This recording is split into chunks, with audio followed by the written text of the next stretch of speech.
Hey guys, and welcome back to Dark Souls 3.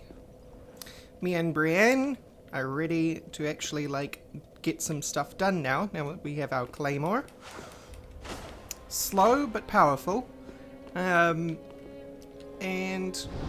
hopefully things will just speed along a little bit more, because that last episode was all about getting ourselves a little better off than wearing a loincloth and running around with a club.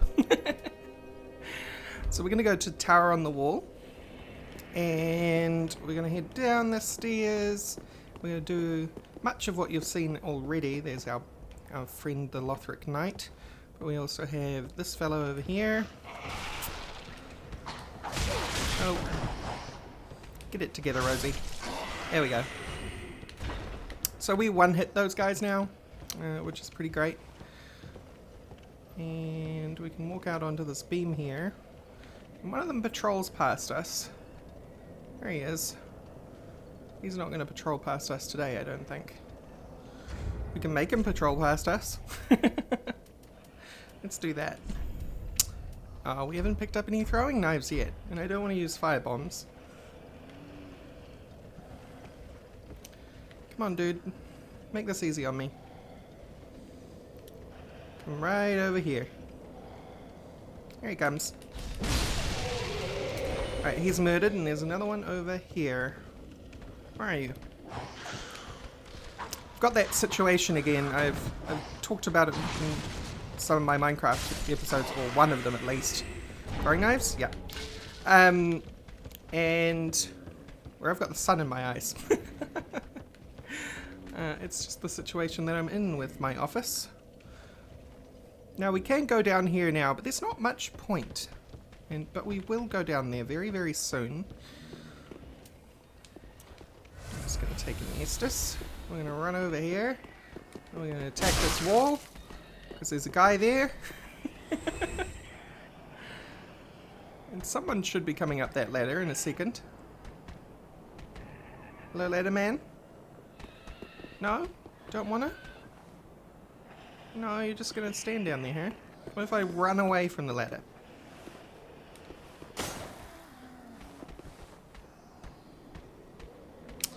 Yeah, there he is.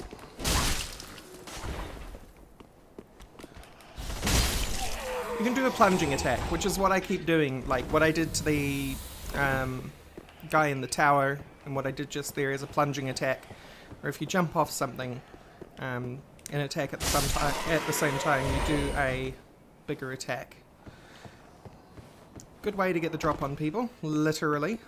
What's this? Try torch. Why would I want to try a torch? I have no idea why I'd want to try a torch. You can see there's a guy without a shirt on over there. I am very, very tempted to show you guys what happens when you don't kill the shirtless dude. But for the sake of moving this along, I won't. Oh. You got to see it anyway. So he turns into a gross spaghetti monster, kind of like the tutorial boss. And we will try fighting him, although I don't know how well... come on, brain. I don't know how well I'm going to do. But I do want to try firebombs on them.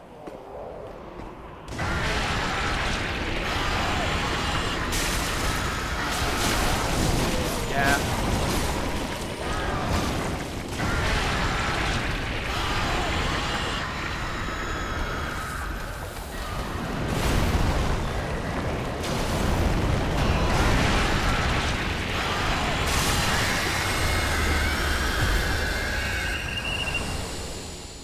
Titanite Shard and an Ember. That's a pretty good score, actually. Yeah, so that's a thing. Not entirely sure why I didn't manage to kill him in the first place, but we've missed out on something by being delayed by him. So, oh, have we though? We have not. Oh, come here. This is a crystal lizard.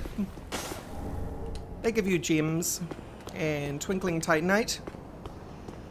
And remember crystal thing way back in the first episode? Yeah, so that's what those grow into.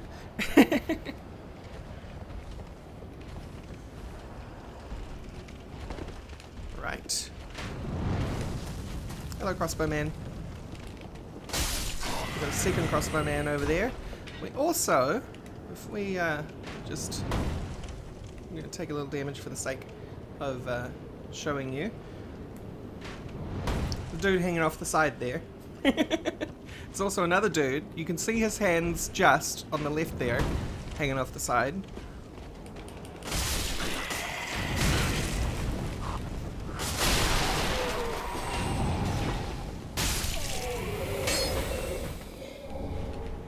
Right. Good. Try beating to pulp. Time for tongue. Yeah.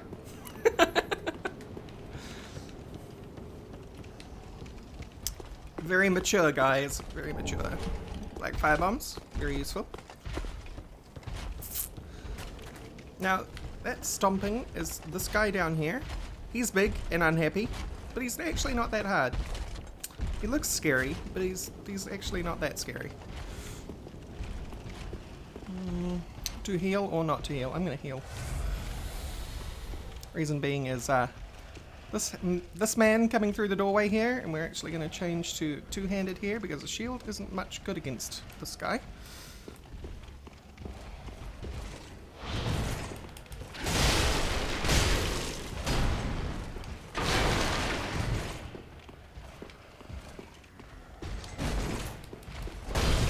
Oh. Yeah. Yep. No! Rolled just a little too late. Got him. And we got a Lothric long... Damn it. I'll let the item speak for itself. A Lothric Knight long spear. It's pretty good. Requires a lot of dex, so it is a dex weapon. Long spear wielded by the proud Lothric Knights, designed for long-range thrusting. Lothric Knight spears are known for their steadfastness, and this spear boosts the poise of its wielder. Charge. Hold spear at waist and charge at foe. Use strong attack while charging to extend the length of charges. Yeah. Pretty cool. So we defeated him. Handily. Screeching Man. Screeching Man is dead. Crossbow Man is dead. This is why I love the Claymore. Guy hiding behind pots is dead. An Undead Hunter's Charm. This has quite a lot of lore associated with it. And to do with Dark Souls 1. A tool used to hunt down the undead. Blocks Estus recovery within a limited area. So this is good for PvP. Stop people from drinking Estus. Used long ago by Lloyd's cleric knights on their undead hunts. Although Allfather Lloyd is long forgotten by the Way of the White, his hunts have lived on, and his charm allows one to challenge undead without fear of tenacious healing. So this is where a lot of people got the idea that this must be quite a long time after Dark Souls 1, just due to the way they talked about Allfather Lloyd. Allfather Lloyd was actually a character in Dark Souls 1, and was quite pertinent to that time frame, but here he's long forgotten, which is saying quite a lot in a very small sentence. Got one guy around this corner here who is murder dead. I have a habit of hitting R1 multiple times, and the thing about that is the game likes to line up your inputs. So I often swing more than I intend to. It's a very bad habit. Gets me in a lot of trouble. It's because, for some reason in my head, I only assume the R1 to actually carry on as far as I'm doing it and no further. So if I swing and I'm still pressing it, I didn't expect that third one. I expected the third one not to come out. So we can go this way, and we will go this way, but we're going to go this way first. Hello, friend. Give me your stuff. Broadsword. This sword is amazing. The knight class starts with it. It is just all round a very, very good weapon. Right, we're going to carefully walk around this corner because I don't want any attention from anyone on my left. I do want the attention of the person around this corner. Oh. Around this corner. There we go. And in here we have the Silver Eagle Kite Shield, which is replacing this immediately. You can see this has 55 physical absorption. What that means is it's going to take 55% of the damage of a strike you block with it. This one has 100. It has a lot less resistances against elements, but it is a 100% physical block shield, which means if I block with this shield, I'll take no damage. Very good for this character. This guy is very important to kill because he throws firebombs. Something to take note of, and something a lot of people don't take note of, is there's a difference between the barrels.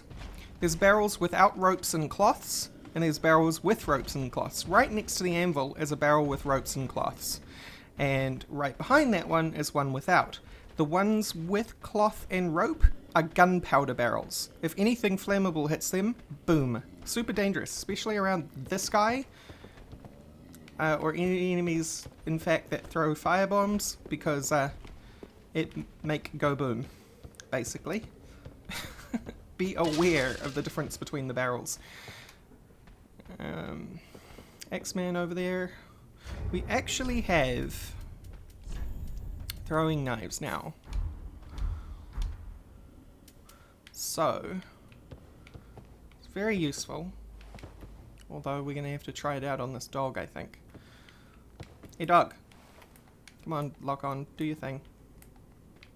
No? See, now they're together. I don't know what's going to happen when I do this, but I'm going to try it out. Yeah, they both get alerted. That's dog dead. X-Man, you come up here now. Your turn. Again, this is that whole pinging thing I was talking about. Like, enemies don't seem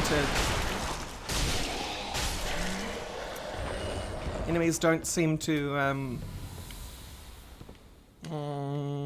react to each other when they're hit by ranged. Like I mean, it's obvious because I'd be right up in their face, but there are situations where you can hit someone within melee distance without the other person seeing you, but that other person will still turn around and attack you. But that doesn't happen with thrown weapons or other ranged weapons for some reason. Now I'd like to pull, not you, I don't want to pull you, I want to pull the other X-Man out. Come on, other X-Man. Come on, auto lock on for a start. Here we go. Come here. Come here!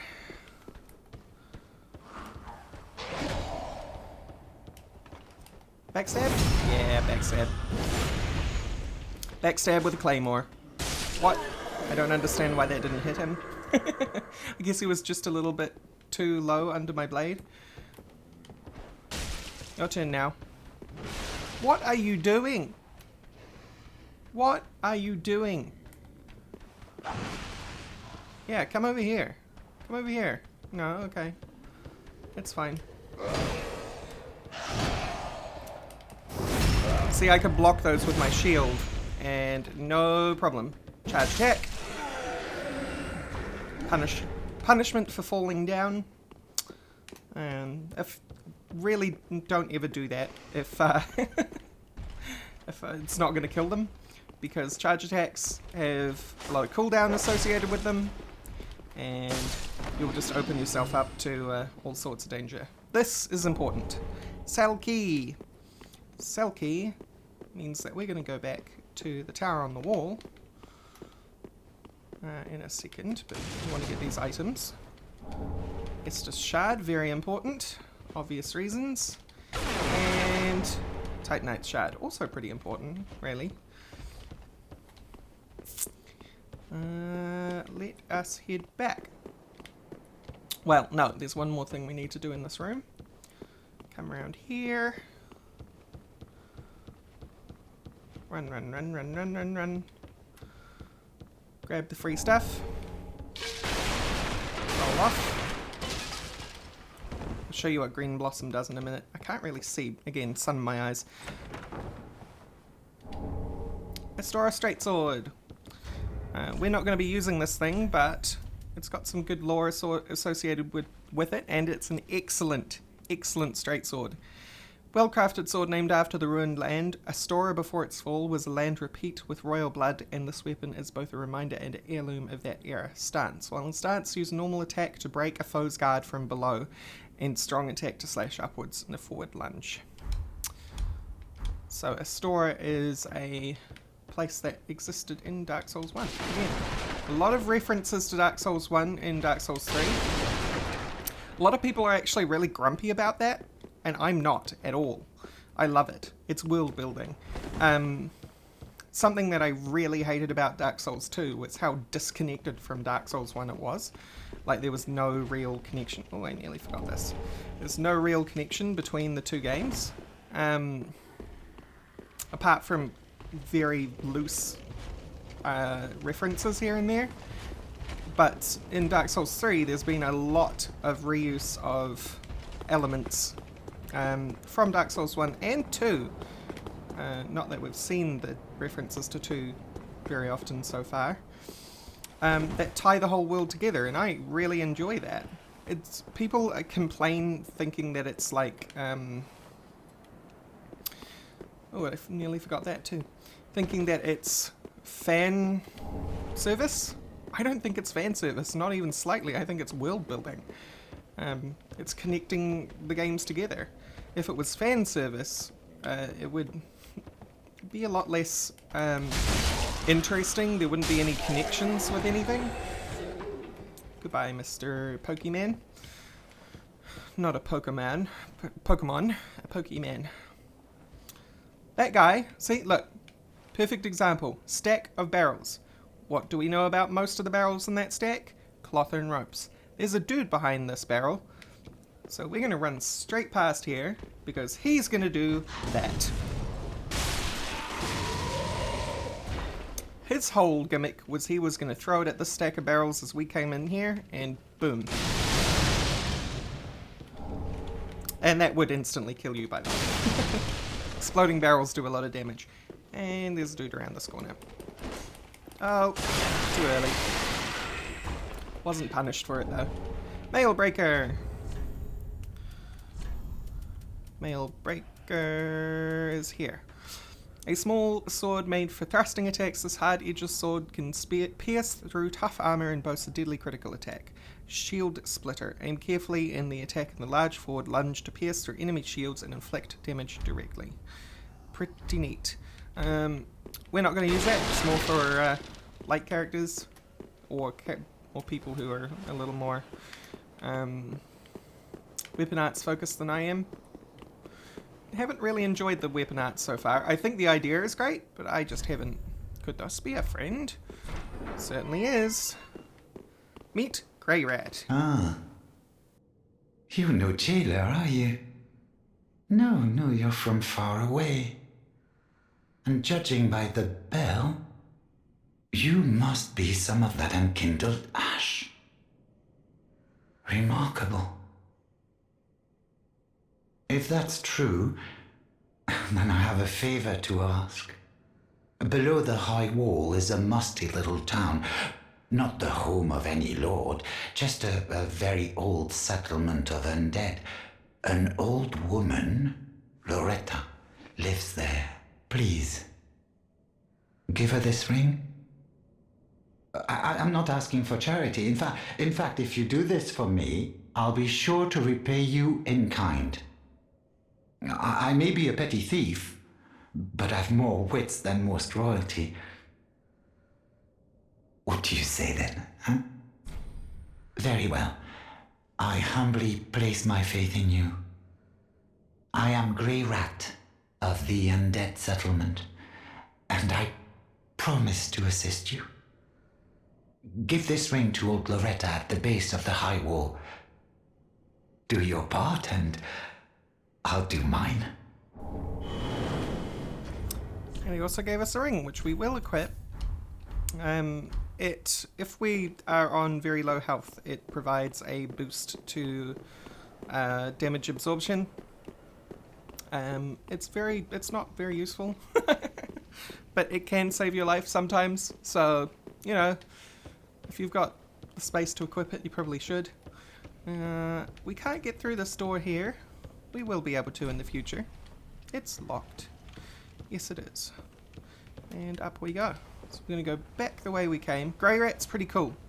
And one thing I wanted to talk about with the way that he was talking to us, Unkindled Ash, it reminded me that in Dark Souls 3, there's a lot less language that says fire, flames, combustion, stuff to do with a live, roaring fire, and a lot of things that have to do with a dying fire, ember, ash, unkindled, kindling, crackling, that sort of thing, you know, something that's like a dying fire, and that makes a lot of sense.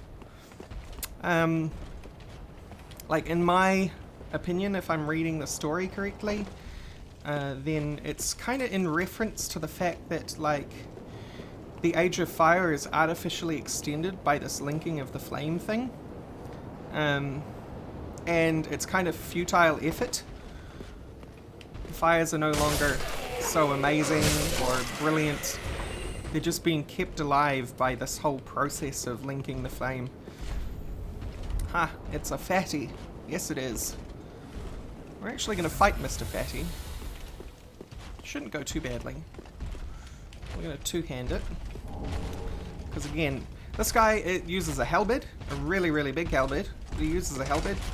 He does a lot of twirling and swirling. And I got destroyed then. Oh yeah, look, I'm just... Oh. Stop it, Fatty.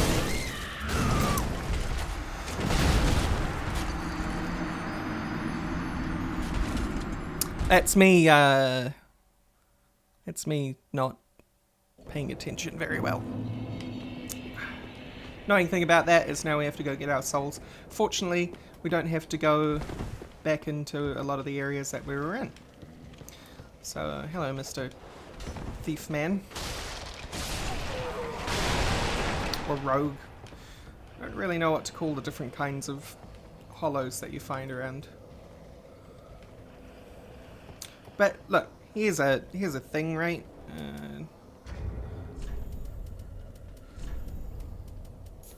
Firebomb. Boom. Gunpowder barrels, go boom. Except I don't want to use my firebombs all that often, but I just kind of want to prove a point. Oh, come on. There we go. You coming? You are coming.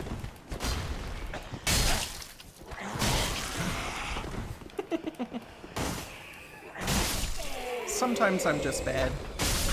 And I know when I'm being bad, but...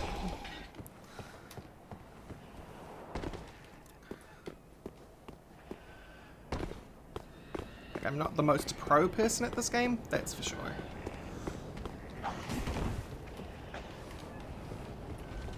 Just gonna leave those guys to do their thing. He's gonna transform soon. Yeah, there he goes.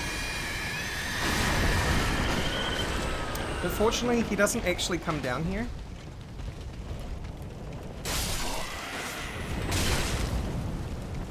Yeah.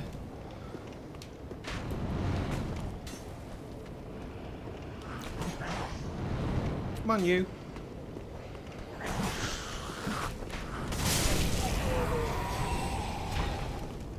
I am playing very poorly.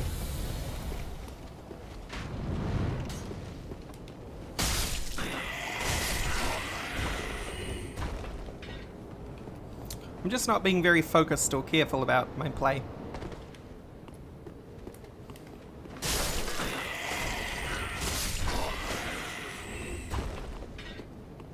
We will try having the shield out for this time. I was sure that it was a lot easier to beat this guy without your shield. Yeah.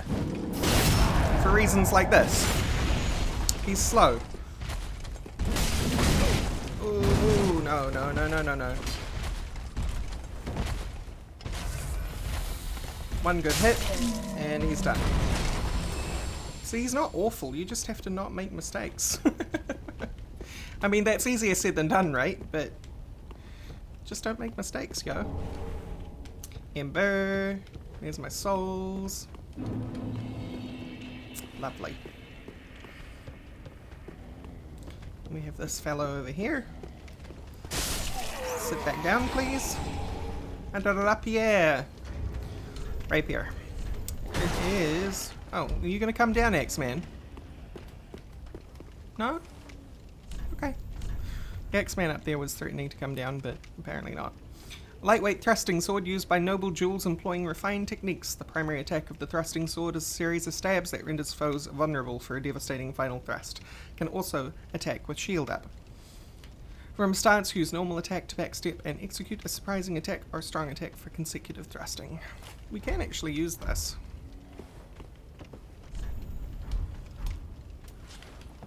So you can attack with the shield up, which is pretty cool. You can't do a strong attack with your shield up. And it's very, very fast with your primary attack. Not as fast as the S-Stock, which people have been harping on about a lot lately, because the S-Stock is a PvP weapon of some repute in Dark Souls 3. I'm going to go over to the right here. Kill this man. Who didn't die. Alright. Let's kill you properly then.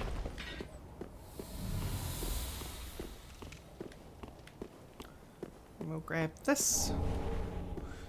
And then... Hi! We'll also grab this Ring of Sacrifice. We're not going to equip it. Lose nothing upon death, but the ring breaks. This mystical ring was created in a sacrificial rite of Valka, the goddess of sin. Its wearer will lose nothing upon death, but the ring itself breaks. I don't ever use them. Too good to use syndrome, maybe? You don't get enough of them for it to ever really matter. A ring set with a large rare tearstone jewel. Temporary boost damage absorption with HP is low. This stone is said to be the tear of sorrow of the goddess Cather, and of course tears are always more beautiful near death. I just realised, by the way, I hadn't looked at any of these with you. A silver ring depicting a snake that could have been, but never was, a dragon. Fallen foes yield more souls. Snakes are known as creatures of great avarice, devouring prey even larger than themselves by swallowing them whole. If one's shackles are cause for discontent, perhaps it is time for some old-fashioned greed. Yes. So, probably never ever going to use the Ring of Sacrifice. Again, like, so far, I've only ever found 2 in the game, and it's like, why bother? Souls are very rarely in a situation where you have so many that you need to protect them from everything. Hey, Mr. Man.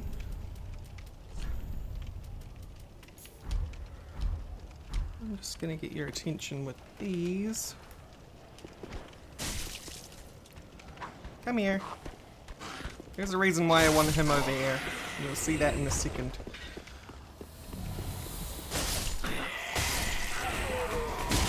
Because you get ambushed by 4 other dudes. And as weak as they are, you don't want to get ambushed by that many. Ever. Right. So, do you remember in last episode when there was the X-Man down the left-hand side of the stairs as we were going to get the longbow? Well, we never went down those stairs, but there was this gate here. And this is why that area exists mostly.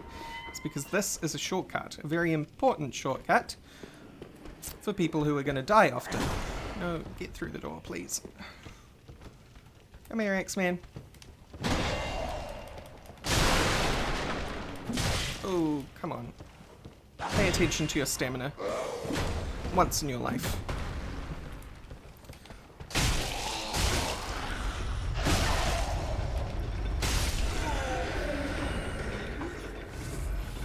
Bad form. More throwing knives. Lovely. We don't have to have good form, fortunately. Not this early in the game. We don't get punished too hard for it. More Titanite shard. Right, so if I run up this way, here is a doggy. Yes, doggy, it's fine. Don't worry about it.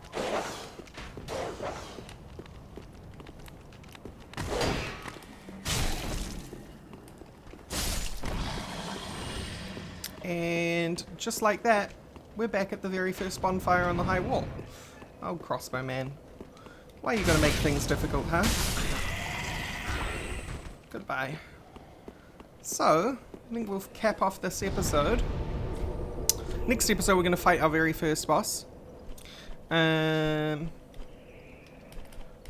I doing? Filing shrine.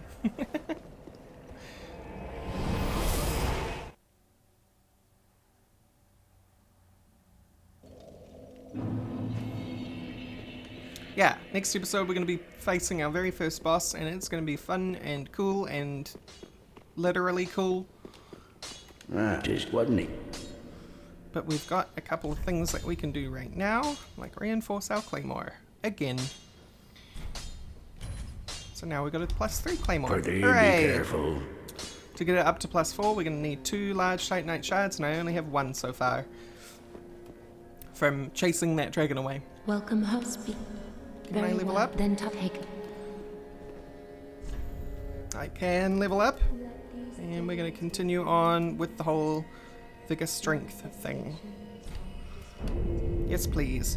I want to get strength and vigor up to like 20, and I want to get endurance up to 20.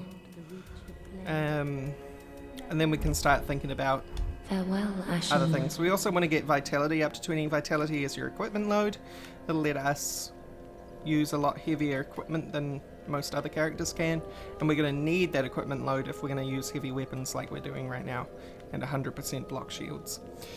So, thank you all for watching, and I will see you next time. Bye bye!